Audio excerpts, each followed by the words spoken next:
My name is Elara Finch, 34 years old. I work as a financial analyst in Nevada, the kind of job where numbers are always neat and logical, even when life isn't.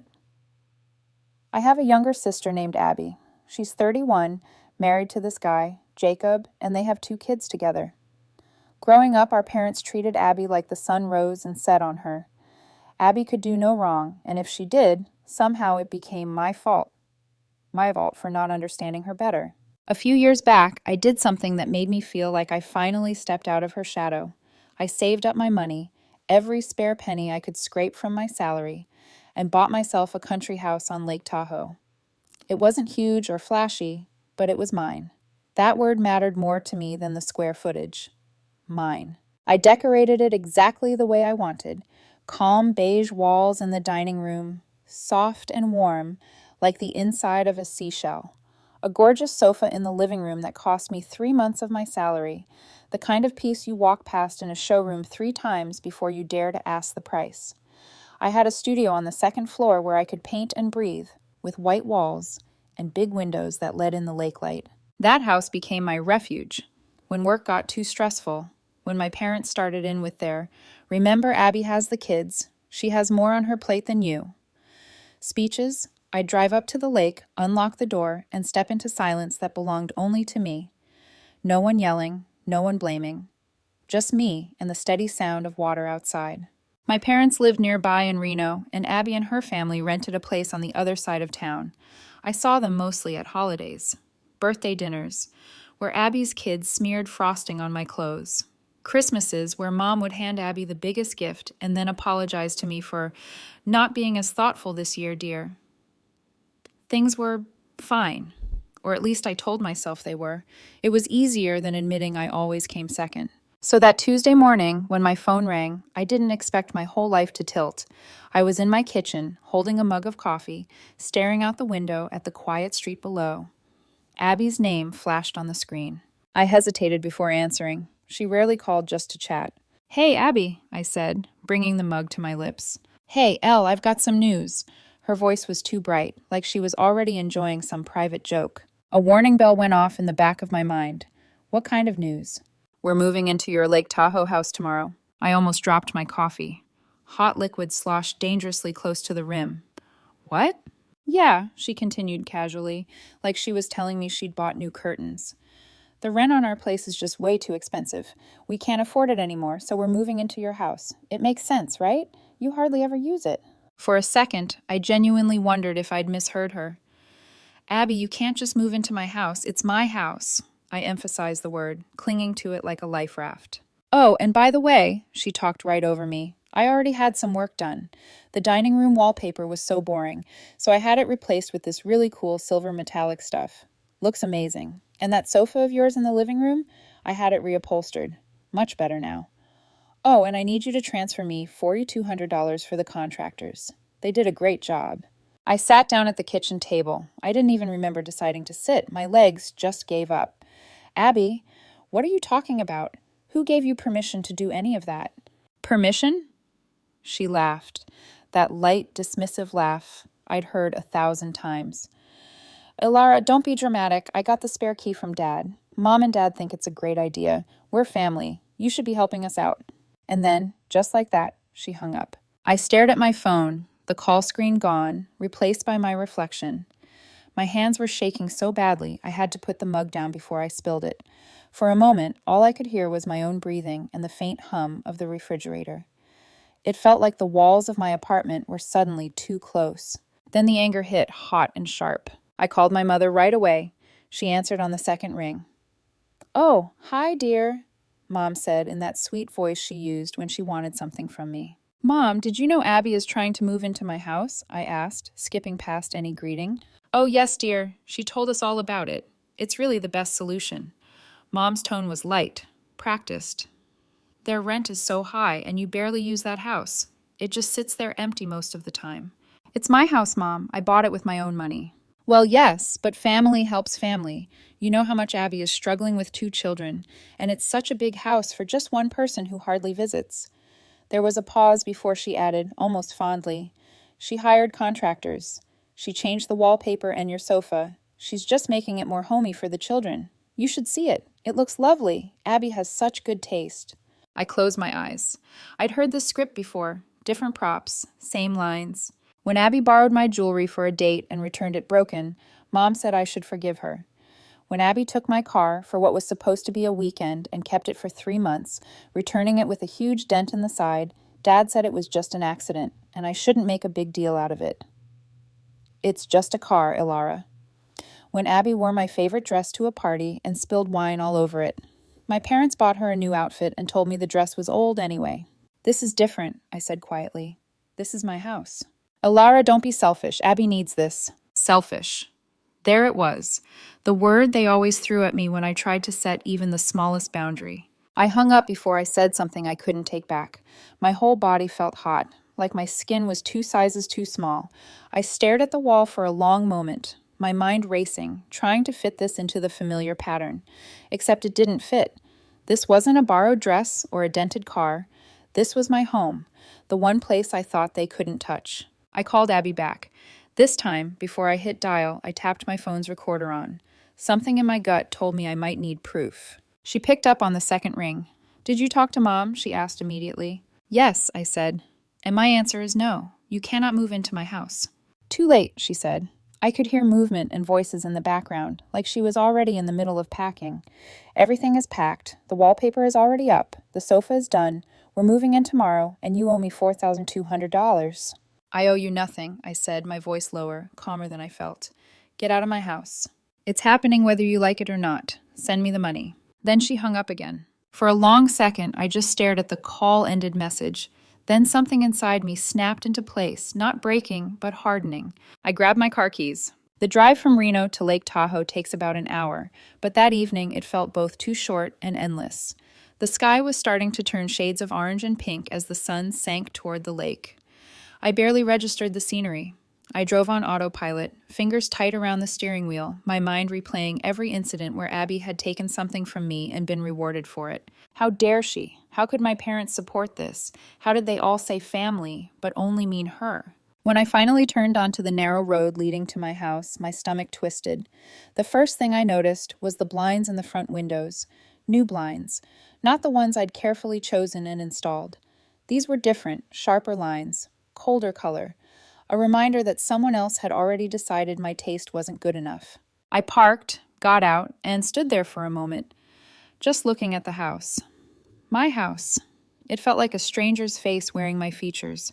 I used my key to unlock the front door. At least that still worked. The smell hit me first. Paint and glue, and something synthetic, like cheap fabric. Nobody was inside. No laughter, no kids, no Abby. They must have gone back to the city for something. I stepped into the dining room and my throat tightened. My calm beige walls were gone. In their place was this garish, silvery, metallic wallpaper that caught the light in all the wrong ways, like I'd walked into a discount nightclub. It wasn't elegant. It was loud. It screamed. In the kitchen, someone had installed a cheap wine rack. I ran my fingers over the wall and felt rough edges near the mounts. There were visible drill holes where they'd misaligned it and tried again. It looked like a DIY project gone wrong. The living room was worse. My beautiful sofa, the one I'd saved up for and daydreamed about, had been reupholstered in a fabric with loud patterns that clashed with everything else in the room. It looked like it belonged in a cheap motel that charged by the hour. I walked up the stairs slowly, my footsteps echoing in a house that suddenly didn't recognize me. When I reached my studio, I stopped in the doorway. The peaceful white walls were now bright yellow, not soft, warm yellow.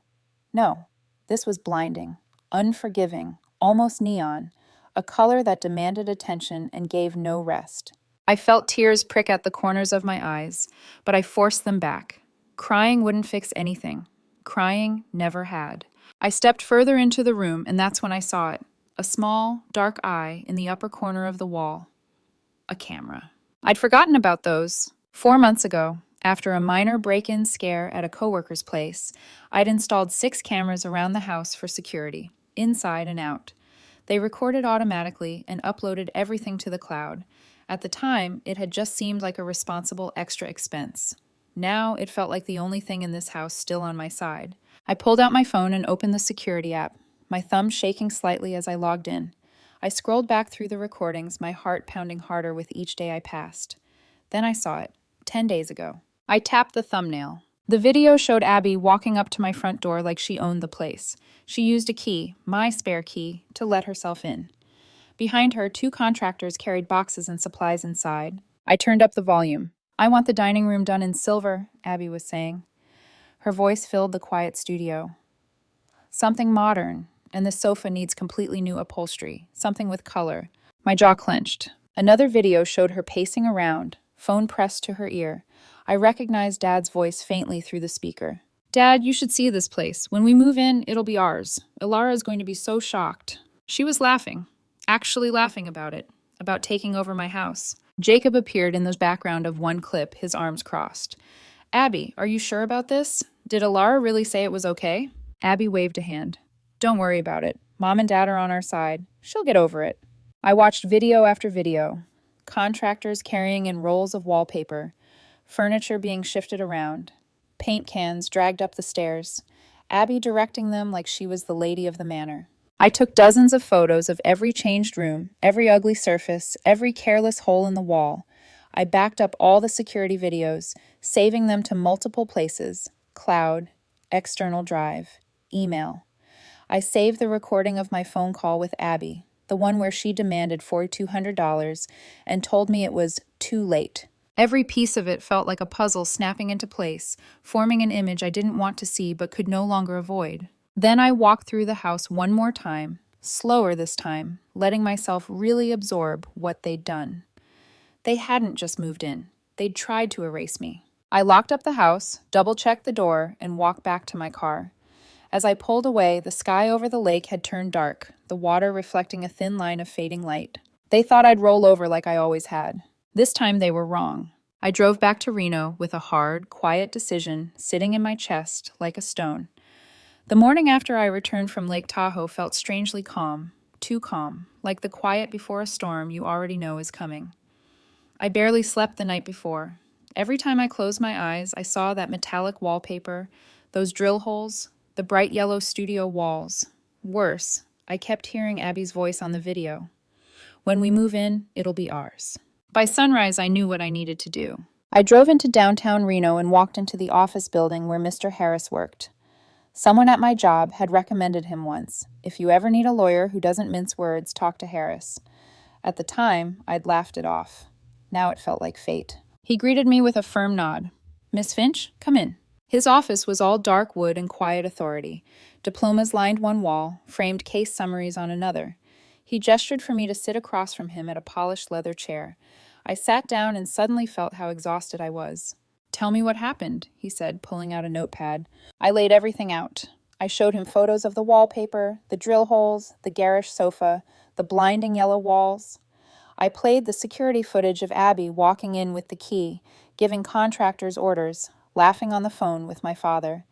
And finally, the recorded phone call, her demand for $4,200, her claim that moving into my house tomorrow was happening, whether I liked it or not. I liked it, or... Harris listened in silence, his brows lowering as the evidence piled up.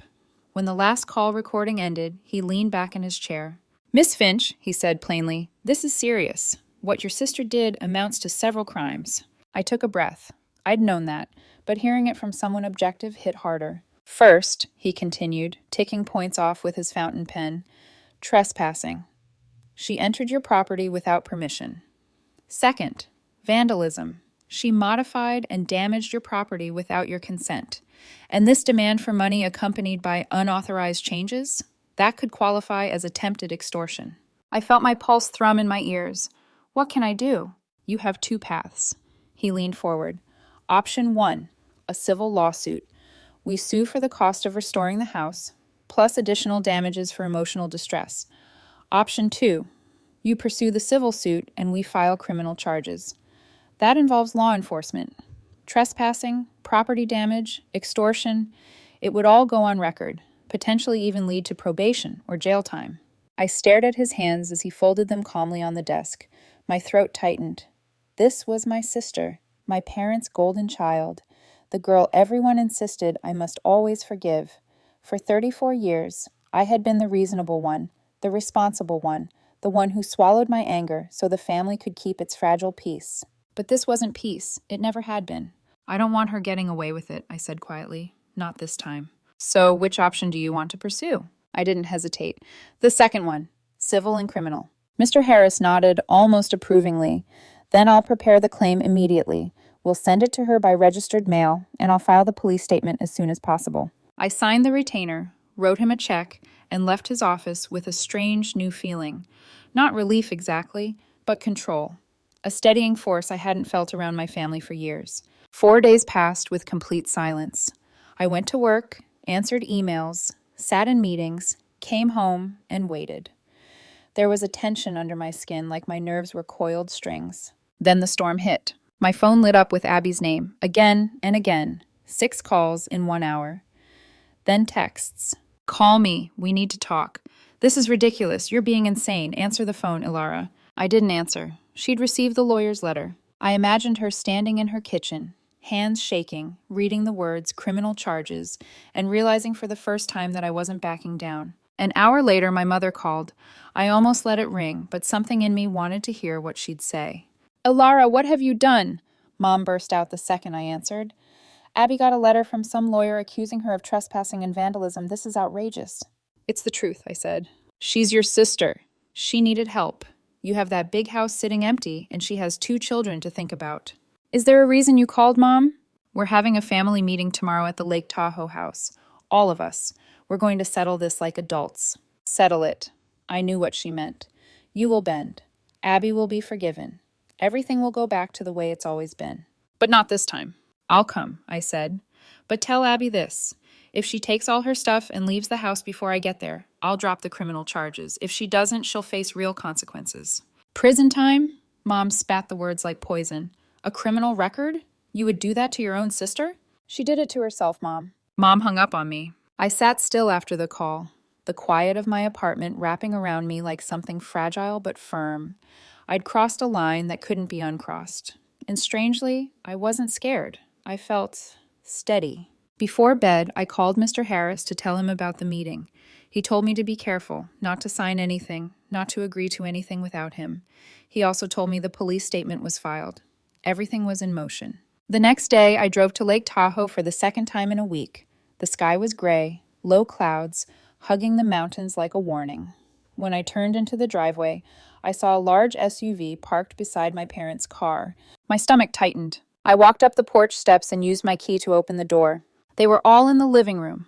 My mother's red eyes, my father's shaking head, Abby with her arms crossed, Jacob hovering near her, looking pale, and in the corner, boxes, stacked neatly, their belongings. They'd already moved in. There she is, Dad said. His voice was cold, hard, the voice he used when I was 12 and dared argue back. Sit down. We need to talk about this lawsuit nonsense. I closed the door behind me. Let the silence settle. Let them think this would go the way it always had. Then I stepped forward. No, I said. We're going to talk, but not the way you expect. I didn't sit. Not this time. I stood just inside the living room doorway while they all stared at me as if I were a guest in my own house. Not even a guest, an intruder. Abby rolled her eyes the way she used to when we were teenagers, and she wanted Mom to think I was being dramatic. Oh, please, Elara. Stop acting like you're the victim here. You need to leave my house, I said. My voice was calm, frighteningly calm, even to me. Today. We've already moved in, Abby shot back, lifting her chin. The house is done how we want it. We're staying. My mother nodded, wiping at her eyes with a tissue. This house belongs to the whole family, Elara. You can't just kick your sister out. She has children to think about. Mom, I said evenly, this is my house, not yours, not Dad's, not Abby's. I reached into my bag, pulled out a folded sheet of paper, and held it up. This is the deed to the property. Whose name is on it?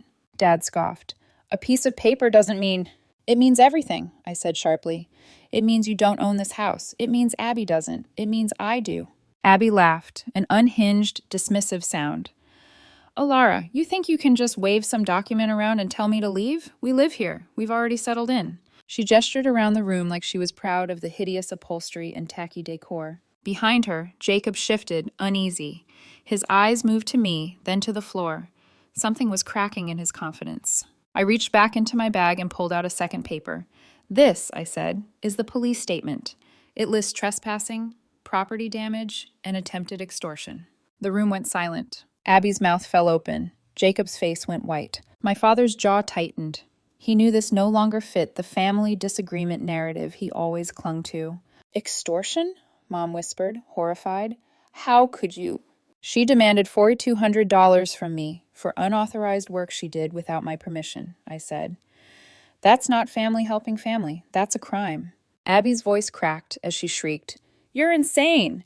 You're doing this because you've always been jealous of me. Jacob snapped his head toward her. What? Abby, what did you do? She spun on him. Don't you dare turn on me. We talked about this. We agreed. No, you talked, Jacob said, his voice rising for the first time. You told me Elara said it was fine. You told me she gave you the key. You said your parents said it was okay. I asked you 3 times if you were sure, he shouted. You lied to me. They were screaming now. Abby yelling, Jacob yelling back, Mom crying, Dad lecturing me over their heads, saying I was destroying the family, saying I was taking revenge for decades of imagined slights. I didn't say a word. I simply let the chaos burn. Then came the knock. 3 sharp, heavy knocks that cut through every voice in the room. I walked to the door and opened it. 2 police officers stood there, the same ones Mr. Harris had said would follow up on the complaint. A man and a woman, both in uniform, both holding tablets. Miss Elara Finch, the male officer asked. Yes. We're here regarding a criminal complaint you filed. Is a Miss Abby Thompson present? Behind me, Abby's breath hitched. I'm Abby. Miss Thompson, the female officer said gently but firmly, we need you to come with us to the station to provide a statement regarding charges of trespassing and property damage. What? Abby screeched. You can't take me. She's my sister. This is a family issue. Ma'am, the officer said, this is now a criminal matter. Dad stormed forward. You can't do this. You have no right. Sir, the officer said calmly, everyone except Miss Finch needs to vacate the property immediately. Anything brought into the house must remain here as evidence. Evidence? Jacob whispered. Oh my God. The officers guided them out one by one, my mother clutching her purse and sobbing, my father grumbling angrily under his breath about ungrateful daughters, Jacob staring blankly at the ground, hands in his pockets. And Abby was screaming. This isn't over, Elara. You're going to regret this, I swear to God. Her voice echoed down the walkway as the officers led her toward the patrol car. She looked small for the first time in her life. Small, furious, and terrified. I watched through the window as the car pulled away. Then the driveway was quiet, completely still. I didn't cry. I didn't shake. I just stood there and breathed. For once, nobody was telling me I was overreacting. Nobody was telling me to forgive. Nobody was telling me to give up what was mine. The next morning, I called Mr. Harris. Can I fix the house now? I asked. I want the wallpaper gone. I want my sofa back. The studio. Everything. Not yet, he said. The damage your sister caused is evidence. If you repair anything now, it could weaken the case. I know it's hard, but you must leave everything exactly as it is. I closed my eyes. I'd expected that answer, but it still stung. Every time I pictured those walls, silver, yellow, mismatched, ugly, I felt a wave of nausea. My house was my sanctuary, and now it was frozen in a state of vandalism, a crime scene, a monument to every violation Abby had committed. But I understood. Evidence was evidence. So I waited. Days moved into weeks. I went to work. I slept. I didn't answer my parents' calls. I didn't go near the Tahoe house. Every time I thought about the yellow walls, my stomach twisted. The only thing that kept me grounded was knowing that this time I wasn't backing down. 3 months after Abby was taken away from my porch, the trial began. I met Mr. Harris outside the courthouse, both of us holding stacks of evidence. He wore a dark suit that made him look both imposing and quietly triumphant. My parents were already inside, sitting behind Abby, who looked pale and smaller than I remembered. Jacob wasn't with her. Someone told me he'd filed for divorce a week after her arrest and was pursuing full custody of the children. When I walked into the courtroom, a hush seemed to ripple through the benches. I wasn't sure if it was real or just something I felt inside myself. Like this was the moment the last 30 years of my life had been leading to. Mr. Harris set up a large monitor at the front. He turned to the judge. Your Honor, with your permission, we'd like to begin by showing security footage taken from Miss Finch's property. Abby's head snapped toward him. Fear flickered in her eyes. My pulse quickened. Everything was about to come out. Every lie, every manipulation, every crime, recorded clearly in her own words. And for once, The world would see it. The courtroom lights dimmed slightly when the monitor flickered to life. Even though I had already watched the footage multiple times, my stomach still tightened as the first video began. There was Abby on screen, walking up to my house like she owned every inch of the property. She didn't hesitate. She didn't knock. She didn't even glance around as if she feared she might get caught. She simply took the spare key, my spare key, and let herself in. Behind her, 2 contractors followed carrying bags and equipment. A few people in the courtroom murmured. Mr. Harris stepped aside so everyone could clearly see the screen. This footage was taken 10 days before Miss Finch discovered the unauthorized alterations to her property. The next clip played. Abby was standing in the dining room, pointing at the walls as the contractors listened. "I want the dining room done in silver," she said. "Something modern. And that sofa, completely new upholstery. Something with color, bright." Her voice echoed through the courtroom speakers. Abby shrank in her seat, sinking lower with each word. Another video appeared, Abby pacing with her phone pressed to her ear. Dad's voice was faint but audible. "Dad, you should see this place," Abby said, her tone light, almost gleeful. "When we move in, it'll be ours. Elara is going to be so shocked." Mom's hand flew to her mouth. Dad stared straight ahead, jaw clenched. No more nodding, no more lectures. Just cold, dawning realization. Then came the clip that sealed everything. Abby, again, on the phone. This time with Jacob in the background. "Mom and Dad are on our side. She'll get over it," she said, waving her hand dismissively. Jacob's face turned an ugly shade of gray as he listened to his own past self asking, "Are you sure about this? Did she really say it was okay?" Abby stared at the screen, frozen, like she was watching someone else entirely. Mr. Harris paused the video and addressed the courtroom. "Your Honor, this is not a misunderstanding. Miss Thompson clearly states her intent to take permanent possession of a property she does not own, without the owner's knowledge or consent." He let the silence settle before clicking the next file. "And here," he continued, "is the audio recording of the phone call in which Miss Thompson demanded that Miss Finch pay for the unauthorized renovations." Abby's voice filled the room again, entitled, sharp, unapologetic. "Too late," she said in the recording. "Everything is packed. We're moving in tomorrow and you owe me $4,200. Her voice was so different from the trembling, remorseful act she'd put on earlier during her testimony. The contrast was devastating. Her lawyer shifted uncomfortably, flipping papers pointlessly. When the recording ended, the courtroom was silent. Mr. Harris faced the jury, hands clasped behind his back. "In Miss Thompson's own words," he said slowly, "she intended to move into the property, alter it, charge her sister for the damage, and ignore any refusal or protest. That is not family conflict. That is criminal behavior." The judge looked at Abby, her expression unreadable. "Do you have anything you wish to add, Miss Thompson?" Abby opened her mouth, but nothing came out. Her eyes were red.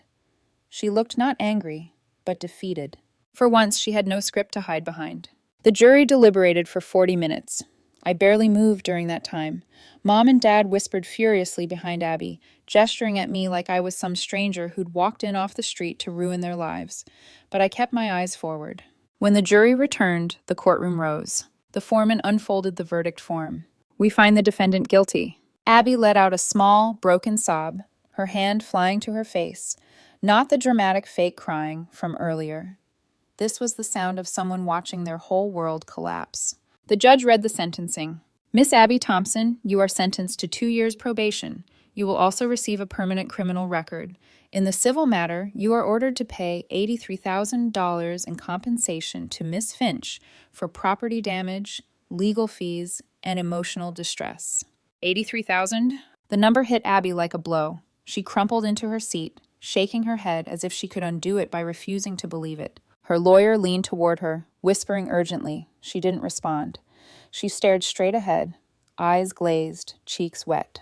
Mom started crying loudly. Dad glared at me, fury mixing with humiliation. The moment the judge dismissed us, I stood up and turned toward the exit. "Elara," Mom called weakly, reaching for me. I walked past her without looking back. Outside the courtroom, the cold mountain air hit my face, sharp and electric. For the first time in years, I could breathe fully. In the weeks that followed, the fallout spread like cracks in a glass window. Jacob filed for divorce almost immediately. The criminal case gave him every advantage. He won full custody of the children within weeks. Word was he'd already been suspicious, tired of Abby's recklessness. The arrest was the final push he needed. Abby had to sell her car to start paying the $83,000, then her jewelry, then her furniture. When the money still wasn't enough, she took out a loan and moved back in with my parents. Their social circle collapsed overnight. People at church stopped sitting next to them. Old friends avoided them in grocery stores. My father was asked to step down from a committee he'd served on for years. Nobody wanted to be associated with a family who supported someone trying to steal her own sister's property. Through my cousin, I heard that Abby was living in the attic. The one storage space my parents always said was too dusty for the children. She converted it into a makeshift bedroom, working 3 jobs: night shift at a supermarket, lunch shift at a diner, weekends at a dry cleaner. She looked exhausted all the time. I didn't feel sorry for her, not out of cruelty, but out of clarity. Actions have consequences. As soon as Mr. Harris told me I could finally repair the house, I hired a professional team.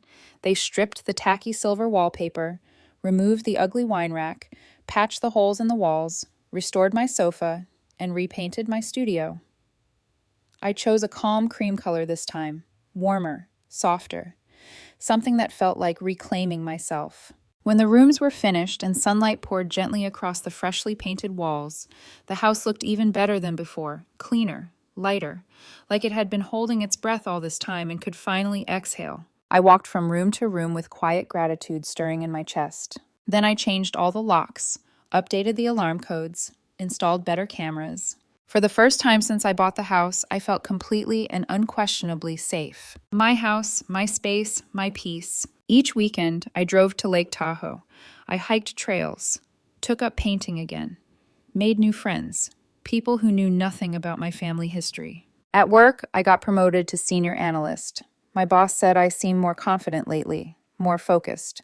I didn't tell him it's because I'd cut away the rot I grew up inside. Then, one quiet night at the supermarket near my apartment in Reno, it happened. I turned into the cereal aisle, and there she was. Abby, wearing a blue employee vest, stocking shelves. Her hair was pulled into a messy ponytail. Her eyes were tired, dim. She looked older than 31, older than me. We froze when we saw each other. A single moment stretched long and thin between us. All the years, all the childhood memories, all the wounds, they hovered there silently. She didn't speak. She didn't yell. She didn't cry. She just broke eye contact, turned back to her boxes, and kept stocking shelves. I finished my shopping and walked out. In the car, I waited for guilt, for anger, for satisfaction, something. But all I felt was nothing, just peace. The kind of peace you only get when you finally understand who people really are and choose yourself instead.